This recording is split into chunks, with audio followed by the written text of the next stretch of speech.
7月5号起，欧盟对中国电动汽车加征临时反补贴税。11月，欧盟将就这一临时税是否转为期5年的正式税进行投票。本周，欧盟27个成员国就此展开咨询性投票，以测试各国的态度。结果显示，过半成员国投下反对或者弃权票。外界认为，这显示欧盟的内部分歧已经摆上台面。来看看报道。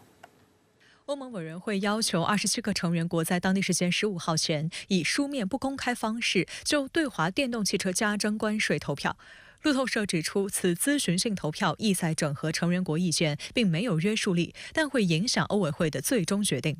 法国国际电台报道称，这次表决显示，欧盟是否对中国产电动车加税问题未能达成一致，显示欧盟坚持的成员国一致原则再次面临挑战。 欧洲当地媒体报道称，由于是秘密投票，具体到每一个国家的投票情况未知。按照各国自己的表态，法国、意大利、西班牙等12国投了赞成票，德国、芬兰、瑞典等11国弃权，另有4国反对。 而据欧盟中国商会17号透露，比较确切的是，此前多次发生反对加征关税的匈牙利，应当在投反对票国家之列。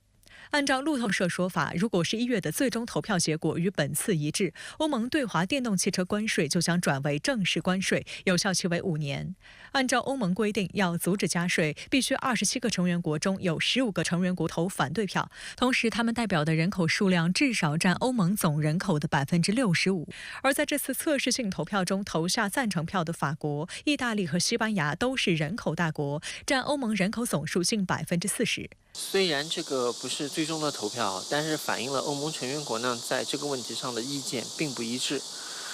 从欧盟发起补贴调查以来啊，欧盟内部呢就一直存在着反对的声音。德国从它的贸易和经济立场看肯定是反对的，但是出于维护欧盟团结的考虑呢，所以它呢要投出弃权票。 欧洲舆论普遍认为，让各国态度出现反转的难度很大，未来的结果很可能是维持加税的决定，但税率有一定的谈判空间。事实上，这在本次测试性投票之际的博弈中也显现出来。路透社援引2名消息人士的话称，欧委会已向大众和宝马发出信号，可能会考虑降低对这2家德国汽车制造商在中国工厂制造的电动车回销欧洲市场的关税。据悉，欧委会有意将这2家汽车制造商在中国的制造部门 归类为合作公司，这样可将税率从37.6%大幅降低至20.8%。德新社指出，这是欧委会首次就在中国制造的电动车关税问题做出妥协，但目前这一决定仍未最终做出，大众和宝马也拒绝评论。 观察指出，即使是20.8%的税率仍然较高，甚至高于对比亚迪的税率。德新社认为，这是因为德国汽车企业大量使用中国供应商制造的零部件，这些产品价廉物美，竞争力强，而这引起了欧洲其他车商的不满。观察指，欧盟这种日益增长的保护主义举措将引发中国的反制措施，贸易摩擦的升级只会导致双方双输的局面出现。法国媒体担心，中方反制工具篮子的工具很多，除了已经发出警告的干邑、猪肉、大排量豪华汽车等，还包括空客飞机等。这些国家出于自己的利益考虑啊，也是反对欧盟动用行政手段的这样方式呢，来干预正常的经济活动。我觉得这个还是反映了欧盟对征收中国电动车关税这件事上还是留有一定的余地的。 此前有消息称，英国有意效仿欧盟对中国电动汽车采取贸易措施，但深圳卫视注意到，有意重建与欧盟关系的英国，在对华电动车加征临时关税仪式上，这次并没有跟随欧盟的脚步，而是表现出谨慎的态度。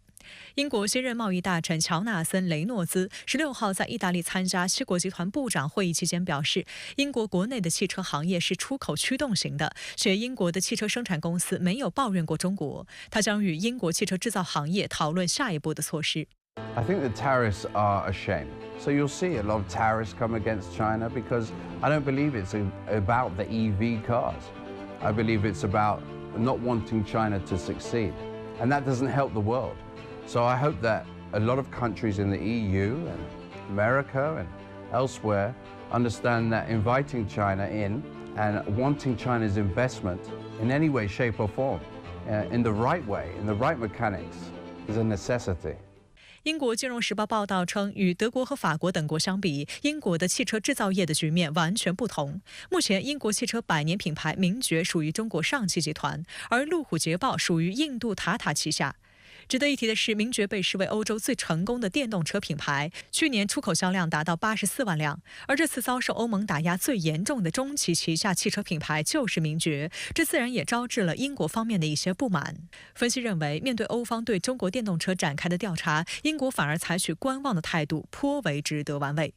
一些英国汽车产业界人士表示，英国汽车发展困难重重，加深与中国企业合作是一条该国已经走了很多年的路，这帮助了名爵等英国著名品牌的复苏。而且近年来，中国企业在电动车方面投资巨大，具有了相当的规模优势和技术优势，国际竞争力强。英国品牌加强与中国电动车产业链合作，将促进行业发展。截止到今年2月，英国登记的电动车保有量超过100万辆。去年，名爵旗下的 MG4 是英国销量第2的电动车。最新民调显示，枪击事件并没有让特朗普的支持率大幅上升。然而，美国的盟友们已经开始为他重返白宫带来的各种不确定性展开接触和部署。特朗普16号披露了自己的施政计划，其中包括针对欧盟等大幅提升关税。特朗普贸易政策2.0对全球经济来说意味着什么？来看看报道。当地时间16号，特朗普透露了他的经济施政计划，关税则是其中的重磅内容之一。他表示，上台后将全面提高关税，计划对大多数进口商品征收10%的关税，对中国商品则征收60%或更高关税。他强调，来自欧盟国家的商品也将是征收关税的重点。实际上，此前在竞选过程中，特朗普就已经透露过，一旦再次当选，将大幅提升关税的计划。而关于他对关税的热衷，外界并不陌生。从上世纪80年代起，他就曾在多个场合中毫不掩饰对这一工具的偏好。We think of it as free trade, but you right now don't have free trade. And I think a lot of people are tired of watching other countries ripping off the United States. We let Japan come in and dump everything right into our markets and everything. It's not free trade. If you ever go to Japan right now and try to sell something, forget about it, Oprah. Just forget about it. It's almost impossible. So we are taking in tens of billions of dollars. We've never done that before. This is a very positive step. I love the position we're in. Tariffs are tremendously powerful, gives us a big political power. I made other countries sing with the threat of tariffs. And if you don't have tariffs, we have nothing whatsoever on them. 2018年3月，时任美国总统的特朗普发起了自1929年美国经济大萧条以来该国最大规模的关税上调，宣布对欧盟、中国、加拿大、墨西哥、印度等国征收高额关税，涉及价值超过4000亿美元的进口商品，包括钢铁、太阳能电池板、消费电子产品等，还退出 TPP， 并强行废除了北美自贸协定，并重新谈判了新的美墨加协定。当时研究表明，提高关税确实达到了增加美国内生产的目的，但同时也给美国经济带来了其他成本。例如，对外国钢铁和铝征收关税，使美国在2021年的钢铁和铝产量增加了22亿美元的规模，但这让美国工厂不得不负担更高的原材料成本，导致他们的产值在同一年减少了35亿美元。不仅如此，作为反制被征收高额关税的国家，当年紧接着宣布对美国大豆、威士忌、橙汁等商品征收报复性关税，此举导致美国农产品出口大幅下降。特朗普政府被迫向农民提供230亿美元补贴，以避免农场大规模倒闭。美国《纽约时报》近日发文指出，特朗普贸易政策1.0代价高昂，它是政治上的成功，却是经济上的失败。因为美国确实是全球最大的市场，所以呢，它可以利用关税来达到它的很多的这个目的。川普入主白宫之后，这个全关税确实会对全世界的自由贸易，尤其是对双边的经济关系会产生负面的这种影响。美国彼得森国际经济研究所最近的一项分析发现，特朗普提出的关税计划将给普通中等收入家庭带来每年1700美元的额外成本。今年6月底，16位曾获诺贝尔奖的经济学家发表联名信，对特朗普的加税主张的潜在风险表达了深切担忧，认为这将打击美国经济以及国际地位。美国作为世界上最大的进口国之一，特朗普的新关税计划涉及对每年超过3万亿美元的进口商品征税。美国政治新闻网报道认为，该计划一旦成为现实，将导致美国贸易伙伴的疏远，甚至报复，打击全球多边贸易体系，势必将会引发全球新一轮贸易摩擦，造成全球经济的更大混乱。美国企业和贸易伙伴对此抱有深刻担忧。德国媒体近日援引该国经济研究机构报告称，特朗普如当选，德国经济将损失1500亿欧元。该报道还采访了一家产品主要出口美国的德国供暖设备制造商，这家企业有约100名员工，年营业额2000万欧元。其负责人表示，如果美国关税从当前的2%至4%提高至10%，则将严重影响该企业的生产扩张计划。So eine Anlage, die kostet ca. 200.000 bis 300.000 Euro. 10% on top war einfach auch für den amerikanischen Markt zu teuer. Das heißt, faktisch wird man auf diesen Produkten für den amerikanischen Markt sitzen bleiben. 另有德国企业表示，在前景不明朗的情况下，会将涉及美国的大额生产投资延至美国大选结束后再做决定。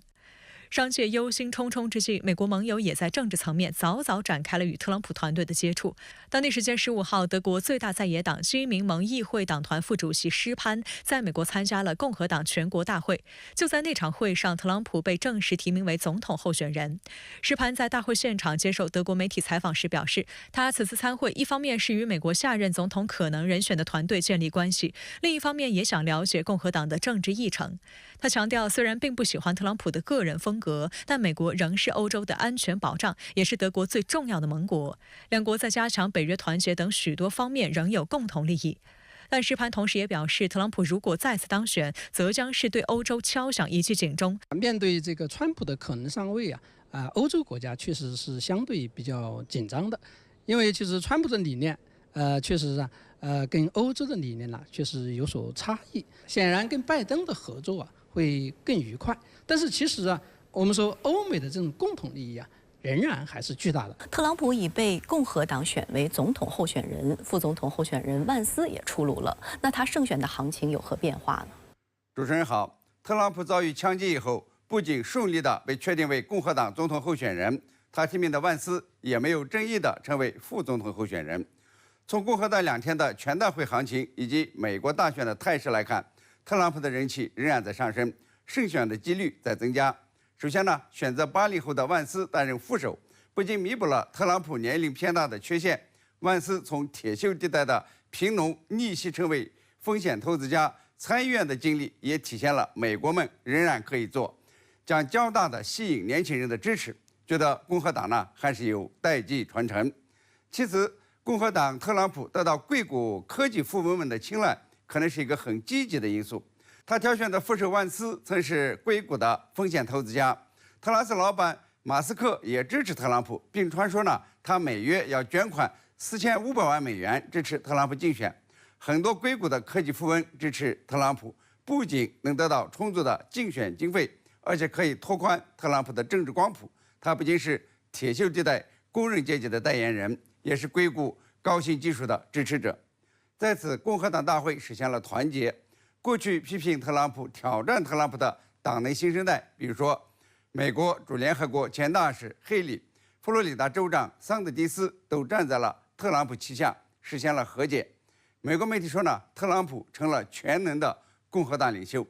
相比之下，民主党方面呢，拜登则仍然在泥沼中，一是他是否参选或者是退选仍然没有定论，党内呢要求他退选的声音仍然不停。二是拥有130万成员的卡车司机工会今年呢不再支持拜登，对民主党选情来说是一个重大挫折。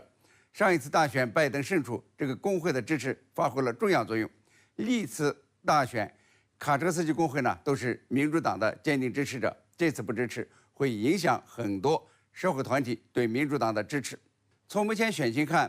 共和党特朗普已经带着竞选纲领开始冲锋了，而民主党拜登则连谁最后迎战共和党还没有定下来，所以呢，共和党现在暂时领先，胜算概率大增。不过呢，离大选还有4个月，共和党特朗普的这种涨姿势还能够维持多久，能否攻下白宫还有待观察。特朗普目前的支持率比拜登高3个百分点，这个差距呢并不是很大。当地时间16号，美国共和党全国代表大会进入第2天。这场会议再次成为向特朗普宣示决心的聚会，安排了多位此前曾公开反对特朗普的重磅人士发表支持态度，颇具戏剧性。而美国舆论更为关注的是特朗普副手万斯的吸金能力惊人。他此前是科创业的风险投资家，而特斯拉 CEO 马斯克更是宣布将每个月给特朗普提供4500万美元的政治捐款。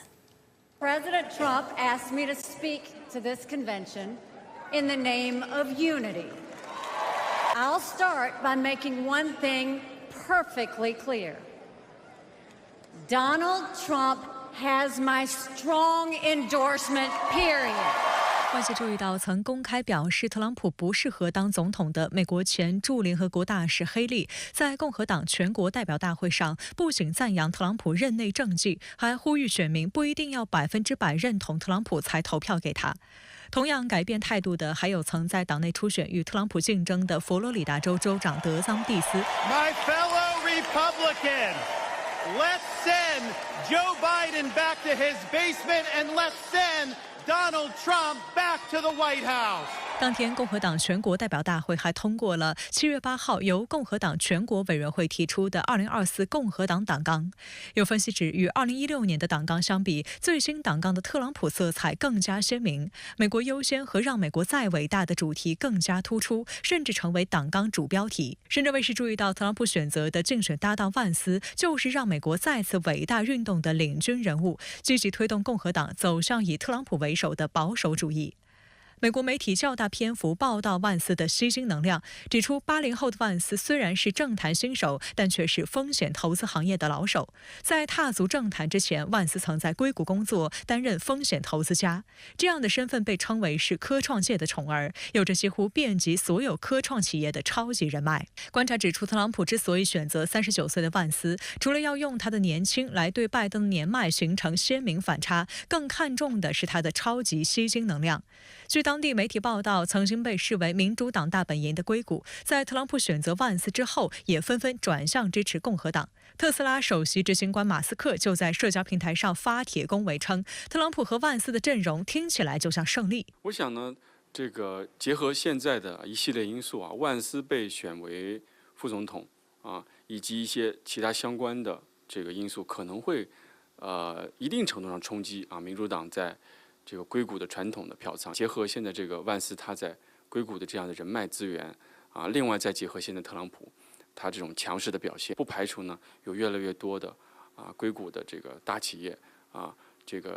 会倾向于投特朗普。据美国《华尔街日报》爆料，马斯克计划在接下来的竞选活动中，每月捐款4500万美元给特朗普助选组织。虽然该消息遭到本人否认，但是马斯克确认承诺捐款1.8亿美元支持特朗普。实际上，这个数字意味着马斯克在接下来的4个月中，平均每月向特朗普提供4500万美元。而就在10天之前，马斯克还曾公开表示，不会向包括特朗普在内的任何一位总统候选人捐款。美国媒体报道称，这种政治转向的飓风正席卷整个硅谷。除了马斯克，包括美国大数据分析公司帕兰泰尔共同创办人、创投公司8VC 创办人朗斯德尔，曾为红杉资本重要合伙人的创投圈名人里昂等人都纷纷发声支持特朗普，并为他的竞选活动捐款。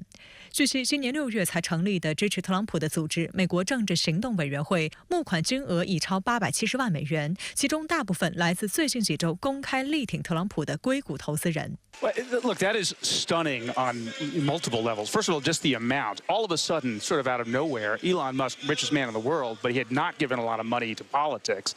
And now he's within the top 5 or 10 all-time donors to presidential campaigns. And what's also interesting about it is you now have the emergence of these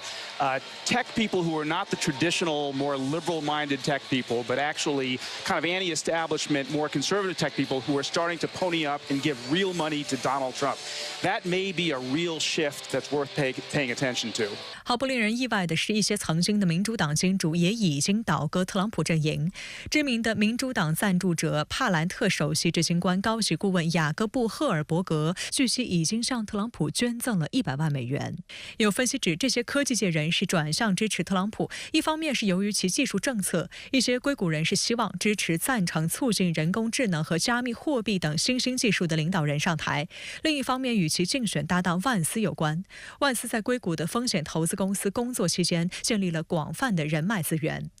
美国媒体也揭露了万斯在参议员任上要求加强对大型科技公司监管及反垄断的言论。但分析指出，既然万斯可以在得到提名之后迅速从反特朗普改为支持特朗普，因此他过往的政策倾向并不值得科技企业主们担心。因为我们都知道硅谷是一个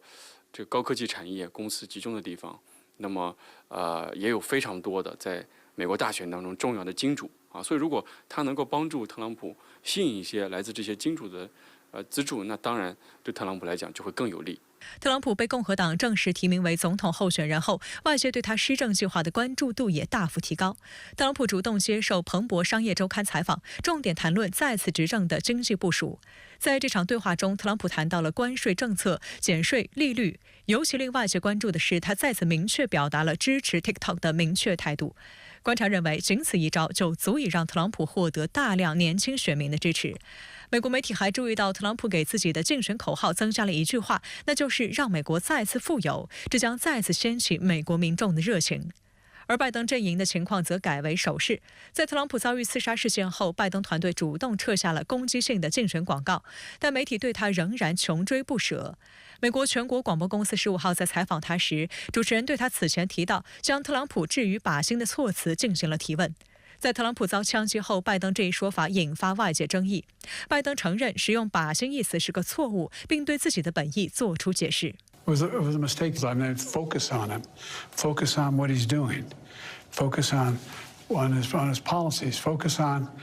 the number of lies he told in the debate. 而拜登此前一直强调的坚持不退选的态度，也似乎首次出现松动。If I had some medical condition that emerged, if the doctors came to me and said, you got this problem, that problem, but I made a serious mistake in the whole debate. 值得注意的是，拜登还在一次发言中点名哈里斯。By the way, she's not only a great vice president, she could be president of the United States. 报道指出，拜登强调自己不愿放弃，但民主党内的幻灯声音仍未平息。加州民主党众议员希夫等人质疑，拜登继续参选或将拖累民主党的国会选情。所以，我想民主党当务之急就是这个要重新团结啊。那么除此之外呢，就是说，民主党还要根据情况的变化来适时的调整它的竞选策略。但是接下来民主党面临的2项艰巨的任务，而且这个时间窗口会很短。我想最晚要在这个全国代表大会，就是下个月的全国代表大会之前，要尽快的能够重新调整完成这样一个任务。那么以此呢来最大限度的来增加民主党这个竞选连任的概率。欧盟轮值主席国匈牙利的总理欧尔班日前在写给欧盟领导人的私人信件中透露，如果特朗普赢得11月美国总统大选，将马上要求俄乌举行和谈，而不会等到就职仪式。而特朗普提万斯为竞选副手，更是让欧洲主流舆论感到脊背发凉。万斯是美国政坛最早公开质疑美国援助乌克兰的议员，他甚至公开提出让乌克兰割地求和。自7月1号匈牙利接任欧盟轮值主席国以来，将斡旋俄乌冲突作为重点工作。该国总理欧尔班先后访问乌克兰、俄罗斯、中国，还在美国参加北约峰会期间与美国前总统特朗普会面。回国后，他的顾问巴拉兹接受匈牙利民族报采访时表示，欧尔班已向欧洲理事会领导人递交了基于对当前局势、现实目标和正确时机的评估所制定的俄乌和平建议。他表示，相关建议参考了近来穿梭外交的沟通成果。英国金融时报披露，欧尔班在写给欧盟领导人的私人信件中表示，各国普遍的看法是，军事冲突的激烈程度将在不久的将来急剧升级，并建议欧盟应重新与俄罗斯进行直接外交沟通，并与中国展开高级别谈判，以找到和平解决乌克兰问题的方法。但外界注意到，欧盟方面对欧尔班的外交努力并不支持。欧盟委员会主席冯德莱恩指责欧尔班的相关外交行动未获得欧委会的授权，他还强硬表示将拒绝参加欧尔班主持的欧盟理事会会议。德新社报道称，由于欧尔班在援助乌克兰等问题上与欧洲其他国家立场不同，包括冯德莱恩在内的欧委会部分成员正在抵制匈牙利履行欧盟轮值主席国的职责，这将导致欧盟陷入空转。匈牙利执政党亲民盟欧洲议会议员、欧洲爱国者组织副主席辛加加尔向媒体强调，冯德莱恩的相关言论是他为连任欧委会主席而做出的选举言论。匈牙利将坚决阻止冯德莱恩利用职务便利进行选举宣传。匈牙利它作为今年下半年的这欧盟的轮值主席国有充分的这样的条件来发挥自己的这样的一种我们说位置的优势吧，这样可能是一种伙伴内部的一种矛盾其实也不应该进一步的夸大，但是它确实反映了一种倾向，就是欧盟内部其实在就乌克兰的问题上，就战争问题上已经形成了一种分裂的这样的一种局面。值得注意的是，欧尔班的顾问巴拉斯在采访中多次提及特朗普，他表示，特朗普如果再次成为美国总统，将很快亲手缔造和平。而欧洲正在追随赞成继续战争的拜登政府，但拜登正忙于为政治生存而战，因此欧盟现在就应该行动起来。英国金融时报还披露，在美国与特朗普见面后，欧尔班通过私人信件告诉欧盟领导人，如果特朗普赢得11月美国总统大选，将在大选后迅速要求俄乌举行和谈，而不会等到就职仪式。特朗普团队已为此制定了详细而有充分依据的计划。分析认为，这一信息显然是特朗普授意欧尔班带回欧洲的，这意味着欧盟应提前做出应对，要么授权欧尔班进行斡旋，以推动俄乌直接对话，要么继续抵制欧尔班的外交努力，并做好承担更多资助乌克兰责任的准备。欧尔班传统上来讲就是非常欣赏特朗普，那么其实也是代表了整个一些这个欧盟的右翼的一些势力的一些看法，所以我们看到欧盟在这样的情况下不得不做出这种事先的评估，也是非常合理的。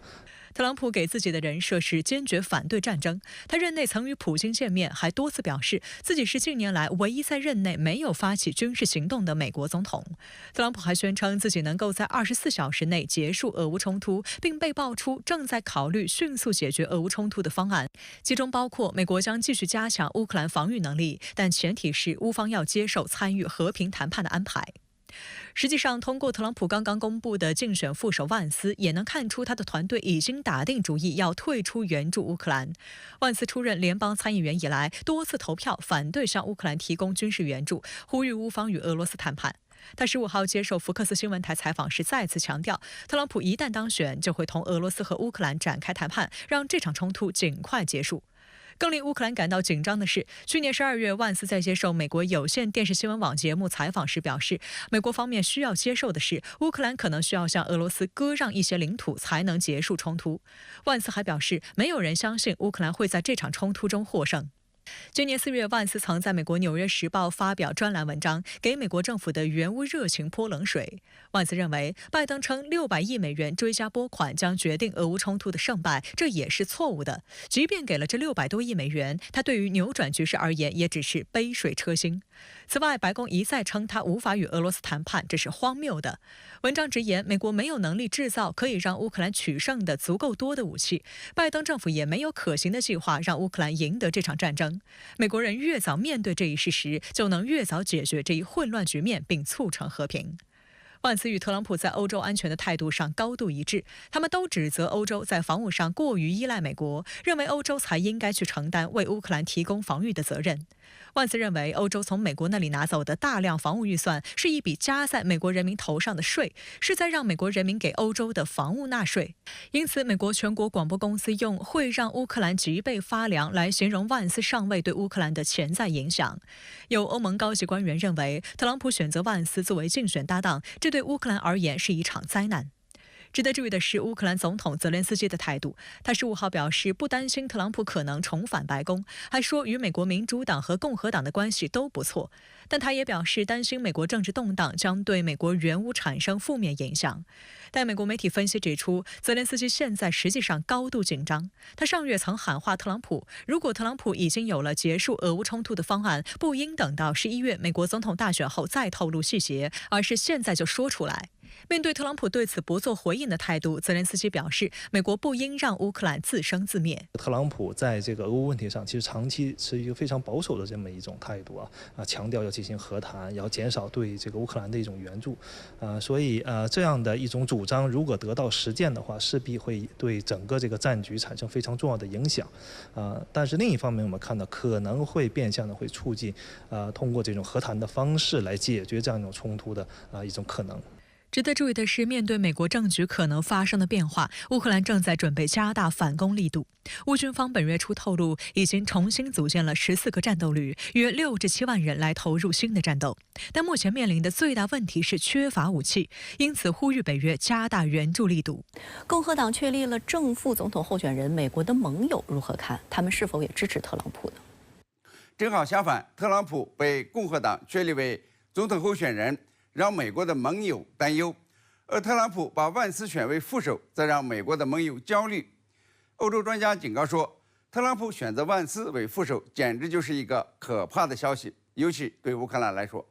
可以这么说，美国盟友的焦虑主要表现在3个方面。第一是美国还要继续支持乌克兰吗？因为共和党特朗普幕后作用，美国国会去年就延缓了援助乌克兰的600亿美元款项，导致乌克兰在战场上节节败退。即便后来美国国会通过了援乌资金，但是万斯被选为副总统候选人。接受媒体的第一次采访就说，特朗普将尽快的结束俄乌冲突，把注意力转向中国。万斯在去年春天是对乌克兰新一篮子援助计划的主要反对者之一。他对俄乌冲突漠不关心，认为对美国来说太遥远了。而特朗普选他为副手，意味着要是特朗普胜选，会很快的设法结束俄乌冲突，估计让乌克兰割让领土给俄罗斯也是在所不惜。第二是北约的命运如何？特朗普对北约本来就不感冒，认为美国提供60%的资金去给欧洲提供安全不值得。现在如果特朗普要执意结束俄乌冲突，那么对北约来说就是扇了一巴掌。接下来的问题是，北约还能联手支持乌克兰吗？如果不能，那就意味着北约将分解。总之万斯在今年2月说，他不认为普京是对欧洲的生存威胁，美国无法制造供应乌克兰继续战争所需的武器，欧盟必须在自己的安全方面发挥更积极的作用。第三是对经济的影响如何？特朗普和万斯共同认同的是美国第一，专注于国内经济，把外国当作韭菜，能割多少就割多少，缺少盟国意识。他们把增加关税作为增加美国收入，把制造业拉回到美国的主要策略。不仅宣称要对中国加征关税60%，而且要向其他国家加征10%的关税。目前美国对欧洲的进口关税是2%到4%，要是加征10%的关税，对盟国的经济将带来破坏。德国的研究表明，要是特朗普重返白宫，按照竞选纲领上讲的加征10%的关税，德国每年要损失1500亿欧元。而美国要是对全球商品征收关税，必然会招致其他国家的报复行为，撕裂美国和盟友的关系，甚至导致全球供应链震荡，进一步的破坏全球自由贸易体系，减缓全球化进程，削弱基于规则的多边贸易体系。世界贸易组织也将再度遭受沉重打击。如果把世界贸易组织给打成残废，那全球化进程就基本结束了，世界经济回到了部落时代。7月16号，针对赴陆旅游禁团令等，台立法机构表决通过决议，要求解除台湾地区民众组团赴大陆观光限制。不过，针对这一决议，台湾方面陆委会、交通部门都未明确表达会否执行。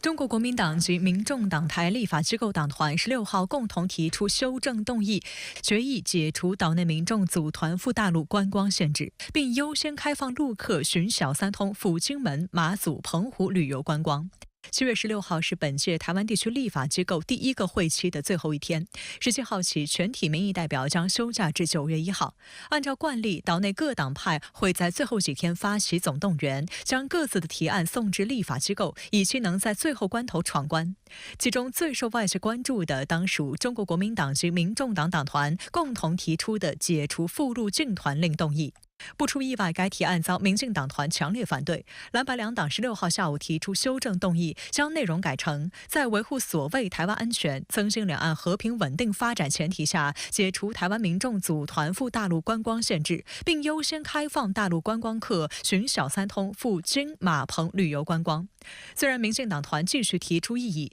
但经投票赞同59票，反对48票，此案终获通过。中国国民党籍明代陈玉珍表示，金门陷入愁云惨雾，盼能解除禁团令，开放经小三通赴金马澎地区旅游。民众党籍明代林国成表示，若这3个地区先行开放，就能成为两岸和平的契机。民进党要推动台独不是秘密，然后大陆上要遏制台独也是公开的事情。那国民党当然希望能够走出和平的路线。台立法机构总共113席民意代表，其中国民党拿下52席，民进党51席，民众党8席，无党籍2席。在赖清德赢得台湾地区领导人的情势下，蓝白两党合作在立法机构扮演刹车皮作用，是监督制衡的应有之义。从此前两党为力推改革法案，在立法机构与民进党上演全武行，到此次联手解除赴大陆观光禁团令，蓝白在不少议题上确实展现出很强的制衡能力。这个会期真的非常不简单，我们看到民进党团倾一切之力要全力的杯葛，全力的跟我们对抗完全是用暴力、用攻击的方式来对付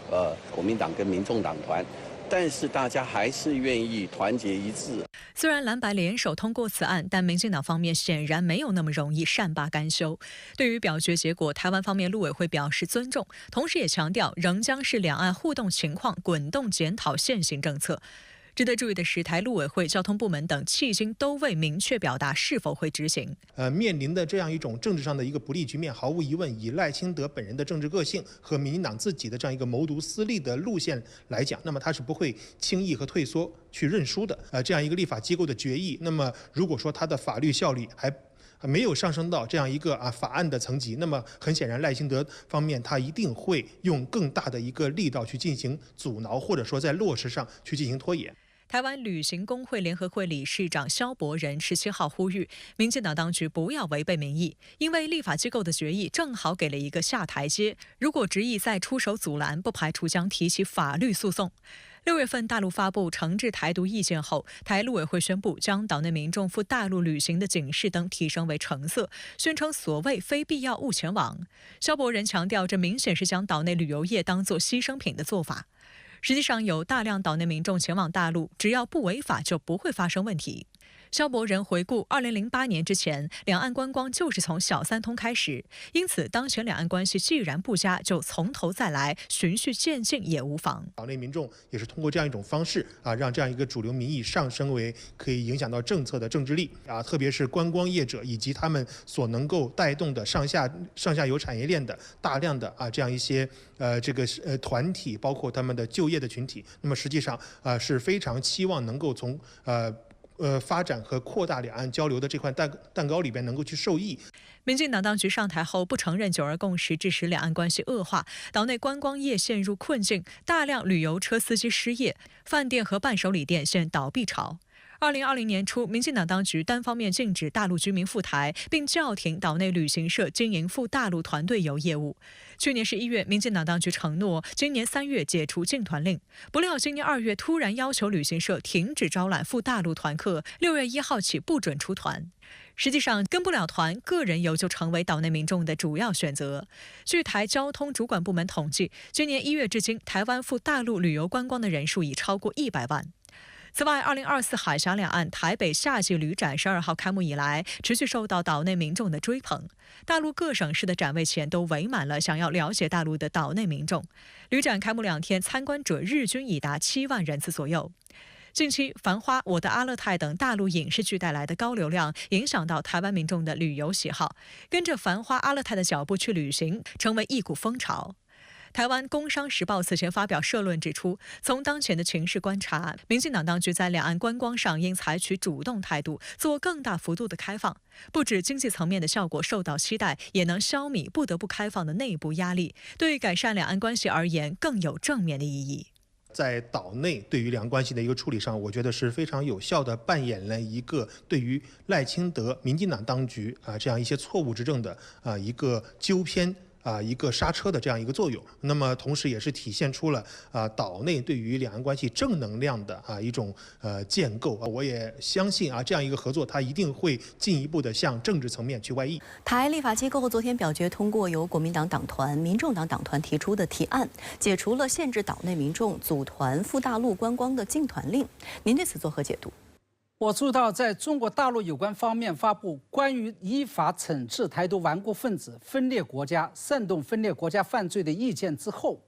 赖清德当局为了报复大陆，曾经将台湾民众赴大陆以及港澳地区的旅游警示级别提升为了橙色，也就是要通过恐吓的方式阻止台湾民众赴大陆旅游。那么在这种情况下，国民党与民众党及民意代表却凭借其在台立法机构的多数席位的优势，反其道而行之，解除了台当局颁布的组团赴大陆的观光限制，并优先开放大陆观光客循小三通赴金门、马祖、澎湖等3个离岛县市来旅游观光。这无异于是当众打了赖清德一记耳光。除此之外，大家知道，两岸、外事与安全3大领域是岛内的基本法律与制度赋予赖清德的专权，甚至是特权。而是否开放两岸民众相互观光旅游这件事情，显然是属于不折不扣的两岸事务，也就是属于赖清德职权的1亩3分地。然而，由国民党与民众党掌控的台立法机构通过的这一议案，不仅是属于台湾立法权对行政权一般意义上的监督与制衡，更是对台当局错误或者说是滥用行政权行为的纠偏，甚至可以称得上是立法权对行政权的削弱。它同时还意味着，在国民党与民众党掌握台立法机构的主导权之后，岛内的立法权已经开始强势介入由赖清德主导的两岸事务。那么联系到此前，国民党与民众党及民意代表还联手通过了台立法机构的5项改革措施，包括让台湾地区领导人定期到台立法机构做报告并接受质询，台湾地区领导人重要的人事任命必须要经得台立法机构的实质同意，向台立法机构作假证供要接受法律的制裁，以及台立法机构可以拥有一定的调查权等等。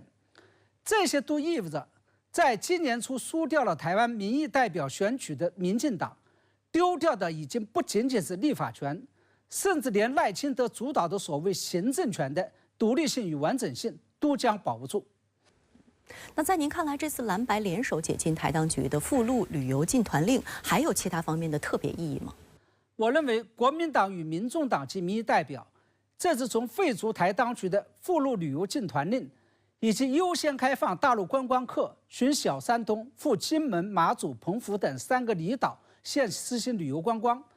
这个切入点非常好，也非常的精准。它除了可以用立法权来制衡行政权，以及削弱赖清德对两岸事务的行政主导权之外，还有这么几个层面的意义。第一个是，这一议案不仅顺应了相当多台湾老百姓想要赴大陆旅游的愿望与大趋势，而且等于是维护了台湾老百姓的基本人权。因为赴陆旅游也是属于岛内基本法律与制度保障的迁徙自由权的一部分。因此蓝白的这个动作显然是会得到绝大多数台湾老百姓的欢迎，甚至可以为将来的选举累积更大的民意基础。第二，台湾的旅游业不仅是一个劳动密集型的行业，而且牵涉到了上下游众多的相关产业。而最近这些年来，由于众所周知的原因，两岸旅客的来往受到了极大的限制，并使得台湾的旅游业以及相关的产业处于了极度艰难的状态。